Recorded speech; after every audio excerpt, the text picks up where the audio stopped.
P Nair ഈ cyber ബുള്ളിങ്ങിന് party ഉണ്ടെന്ന് വിചാരിക്കുന്നില്ല. എല്ലാ പാർട്ടിക്കാരിലും സൈബർ ബുള്ളിങ് നടത്തുന്ന ആളുകളുണ്ട്. ഇപ്പോൾ പോരാളി ഷാജി ഇടതുപക്ഷമാണെങ്കിൽ പോരാളി വാസു നിങ്ങൾക്കുണ്ട് എന്ന് മാത്രമല്ല, നോക്കൂ, IT സെല്ലുകൾ ചെയ്യുന്ന ചില കാര്യങ്ങൾ. ഇവിടെ ഇപ്പോൾ സജീഷ് പറയാത്തൊരു കാര്യം ഞാൻ പറയാം. കോട്ടയം കുഞ്ഞച്ചൻ എന്ന പേരിൽ അങ്ങേയറ്റം അസഭ്യമായ അശ്ലീലമായ കാര്യങ്ങൾ ഒരു കോൺഗ്രസ്സുകാരൻ ചെയ്തിട്ട്, ഭാരവാഹിയാണ് യൂത്ത് കോൺഗ്രസിന്റെ, അയാൾ അത് ചെയ്തു. അയാളെ ഫൈനലി പിടിച്ചു. ആ പിടിച്ച ആളെ മഹാനാക്കുകയും അത് അയാളുടെ കേസ് ഞങ്ങൾ ജാമ്യം എടുത്തു എന്ന് നിങ്ങളുടെ IT സെല്ലിന്റെ തലവൻ തന്നെ പ്രഖ്യാപിക്കുകയും വലിയ ആഘോഷമാക്കുകയൊക്കെ ചെയ്യുന്നത് നമ്മൾ കണ്ടിട്ടുണ്ട്. അപ്പോൾ ഈ സൈബർ ബുള്ളിങ് നടത്തുന്ന ആളുകൾ ഞങ്ങളുടെ ഹീറോക്കളാണ്, ഞങ്ങളുടെ വാരിയേഴ്സാണ് എന്ന് അഭിമാനിക്കുകയും അഭിരമിക്കുകയും ചെയ്യുന്നവരിൽ നിങ്ങളും ഉണ്ട്. അപ്പോൾ സത്യത്തിൽ ഈ വിഷയത്തിൽ അമ്പു കൊള്ളാത്തവരില്ല ഗുരുക്കളിൽ എന്ന് പറഞ്ഞതുപോലെയാണ്.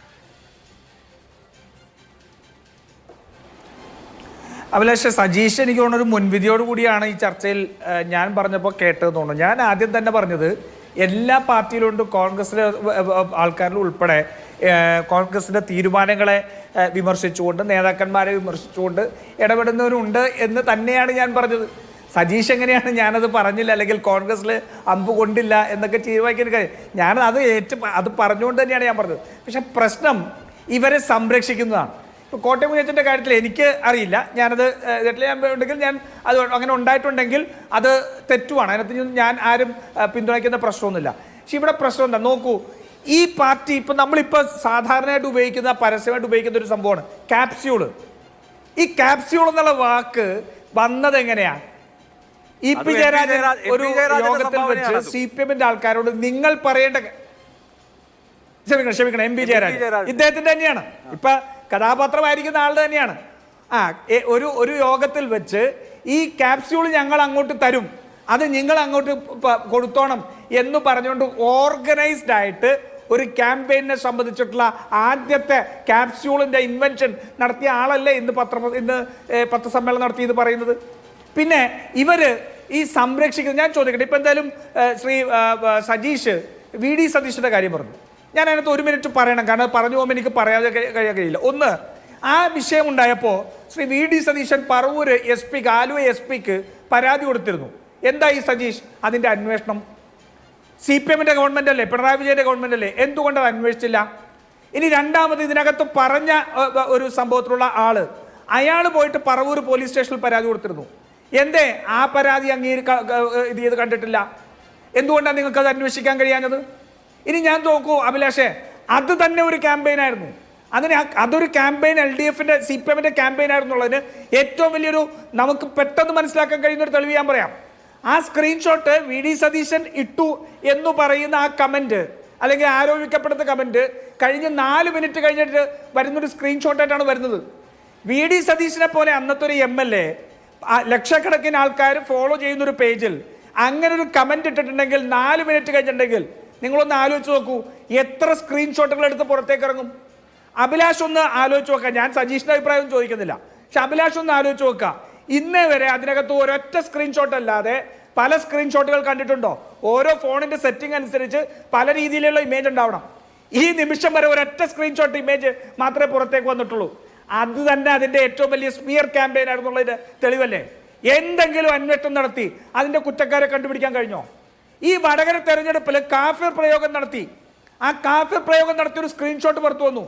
ആദ്യമായിട്ട് ആരോപണം കൊണ്ട് ഗുണമുണ്ടായാൽ, അല്ലെങ്കിൽ അത് ഉപയോഗിച്ചാൽ അതിനെതിരാക്കുന്ന പ്രതിസ്ഥാനത്ത് നിൽക്കുന്ന ആള് പോയിട്ട് പോലീസിൽ പോവുകയാണ്, എനിക്കെതിരെ നടപടിയെടുക്കൂ, ഹൈക്കോടതിയിലേക്ക് പോവാണ്, എനിക്കെതിരെ നടപടിയെടുക്കൂ. എന്തേ? മാസം 1.5 കഴിഞ്ഞില്ലേ, ഇതുവരെ ആ കാഫിർ പ്രയോഗത്തിൽ നിങ്ങൾക്ക് അന്വേഷണം നടത്താൻ കഴിഞ്ഞില്ല? എന്തേ ഇതുവരെ അതിന്റെ പ്രതിയെ പിടിക്കാൻ കഴിഞ്ഞിട്ടില്ല? നിങ്ങൾ എത്ര കേസുകൾ പിണറായി വിജയനെ വിമർശിച്ചതിന്റെ പേരിൽ എത്രയോ പേർക്കെതിരെ കേസെടുത്ത് അവരെ അറസ്റ്റ് ചെയ്തിട്ടുണ്ട്. ഞങ്ങളുടെ പുറത്തുള്ള പ്രവർത്തകർ ഉൾപ്പെടെ പിണറായി വിജയനെതിരെ പ്രതികരണം നടത്തിയതിന്റെ പേരിൽ അവർക്കെതിരെ കേസെടുത്തിട്ടുണ്ട്. VD സതീഷിനെതിരെയും പ്രതിപക്ഷ നേതാവായിരുന്ന രമേശ് ചെന്നിത്തലയ്ക്കെതിരെയും എത്ര പരാതി കേരളത്തിൽ പിണറായി വിജയന്റെ മുന്നിലേക്ക് വന്നു? ഒരൊറ്റ പരാതിയിൽ കേസെടുക്കാൻ നിങ്ങൾ തയ്യാറായിട്ടുണ്ടോ? അപ്പൊ ഇതിനെല്ലാം തെളിവ് നിങ്ങൾ ഊട്ടി വളർത്തിയ പാമ്പിൻ കൂട്ടം സമൂഹ മാധ്യമങ്ങളുണ്ട്.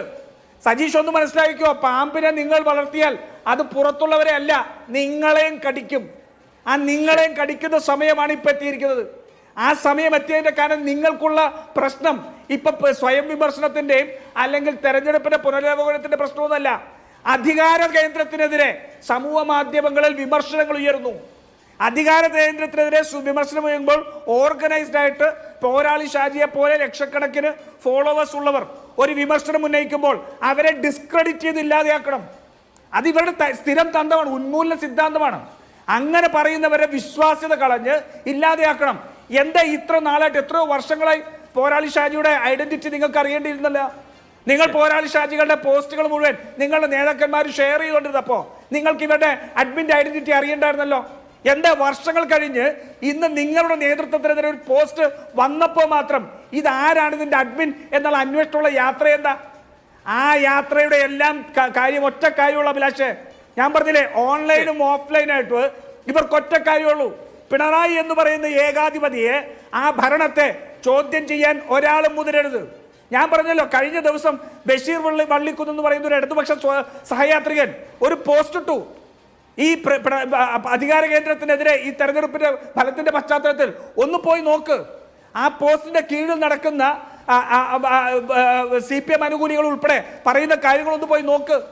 ഇതിനൊറ്റ, ഞാൻ പറഞ്ഞില്ലേ, അധികാര കേന്ദ്രത്തെ ചോദ്യം ചെയ്താൽ CPM അവരുടെ തനി നിറം പുറത്തെടുക്കും.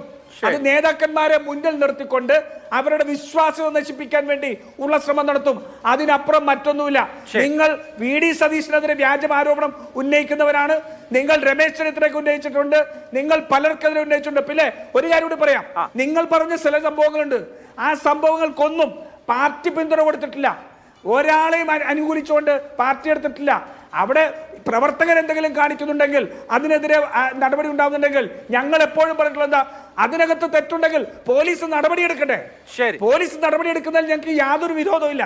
പക്ഷെ പോലീസ് നടപടി എടുക്കുന്നില്ല എന്നും അത് പലപ്പോഴും ഏകപക്ഷീയമാവുന്നും ഇടയ്ക്ക് സ്മിയർ ക്യാമ്പയിന് നിങ്ങളുടെ പോലീസ് തന്നെ സംരക്ഷണം കൊടുക്കുന്നു എന്നുള്ളതാണ് ഇതിനകത്ത് ഏറ്റവും പ്രധാനപ്പെട്ട പ്രശ്നം. ജാമ്യം വാങ്ങിച്ചു കൊടുത്തത്, ഞങ്ങൾ ജാമ്യം വാങ്ങിച്ചു കൊടുത്തിരിക്കുന്നു എന്ന് പ്രഖ്യാപിച്ചതൊക്കെ ഔദ്യോഗിക കോൺഗ്രസ് സംവിധാനമാണ്, നിങ്ങളുടെ IT സെല്ലാണ്. അത് താങ്കൾക്ക് പരിശോധിക്കണമെങ്കിൽ ഇനിയും പരിശോധിക്കാം. ഓക്കെ, സരിൻ IT സെല്ലിന്റെ കൺവീനർ അല്ലേ സരിൻ? അദ്ദേഹത്തിന്റെ ഔദ്യോഗിക ഫേസ്ബുക്ക് പേജിലൂടെ തന്നെ പ്രഖ്യാപിച്ചിട്ടുണ്ട് അക്കാര്യം. ഞങ്ങൾ ഇതാ ജാമ്യം എടുത്തിരിക്കുന്നു, ഞങ്ങൾ ഈ കേസിനെ പൊളിച്ചിരിക്കുന്നു എന്നൊക്കെ വേണമെങ്കിൽ പരിശോധിക്കാം. Okay, fine. ശ്രീ രാഹുൽ ഈശ്വർ, ഇവിടെ ഇപ്പോ ഒന്ന് നേരത്തെ മാനായി വന്ന മാരീജന്റെ കാര്യം പറഞ്ഞല്ലോ, ആരെന്ത് എന്ന് സത്യത്തിൽ വലിയ പിടിയൊന്നുമില്ല. ഇപ്പോ വലിയ തോതിൽ ഇപ്പോ ഒരു കുരുക്ഷേത്ര എന്നൊക്കെ പറഞ്ഞിട്ട് കാവിക്കൊടിയിട്ടുള്ള ഒരു ഹാൻഡിലുണ്ട്. അപ്പോൾ പല ആളുകൾ ഇതിന്റെ സ്ക്രീൻഷോട്ട്